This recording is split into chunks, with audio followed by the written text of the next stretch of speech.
Hello বন্ধুরা, আমি এখন আছি বনগাঁ হসপিটালে পুরো মাঝামাঝি জায়গায়।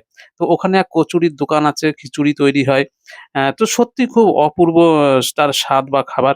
তো যাই হোক আমি এখানে একটু দেখালাম। এবার আমি বাইরের দৃশ্যটা দেখাই। এত বর্ষা হচ্ছে যেটা বলার মতো নয়। তো আমরা মানে বাধ্য হয়ে এই দোকানে দাঁড়িয়েছিলাম। কিন্তু দাঁড়িয়ে সত্যি কথা খাবারগুলো খেলাম। খাবারগুলো সত্যিই খুব ভালো। আর তাছাড়া এত বর্ষাতে মানে যেটা বলা অসম্ভব ব্যাপার। আর এই যে উপরে যে তাঁবুটা নিয়েছে, তাঁবু দিয়ে এইভাবে জল পড়ছে। এই যে আমার ছোট ছেলে এখানে বসে লুচি খাচ্ছে। আর আপনারা তো ভালো করেই জানেন, ইনি আমার কেউ নয়। ইনিও বসে ওখানে লুচি খাচ্ছে। তো যাই হোক, অ্যা বা এখানে সত্যি কথা একটা কি, আপনারা জানেন যে আমি ছোট ছেলেকে নিয়েই সঙ্গে সবসময় ঘুরি। আর এই যে লুচি তৈরি হচ্ছে, গরম, গরম লুচি দিচ্ছে। তবু আমি এই দিদির কাছে বলেছিলাম যে, "দিদি আমি একটা ভিডিও বানাচ্ছি, কিছু মনে করবেন না।" কারণ বলা যায় না হয়তো ভিডিও করার পরে একটা ঝুট-ঝামেলা তৈরি হলো। তো বলে নিলাম। সত্যি ইনি যেরকম খিচুড়িটা অপূর্ব বানায়, ৳২০ প্লেট নেয়।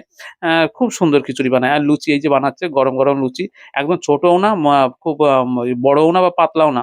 একটা মিডিয়াম ঘরেও এই সাইজের লিচু তৈরি হয়।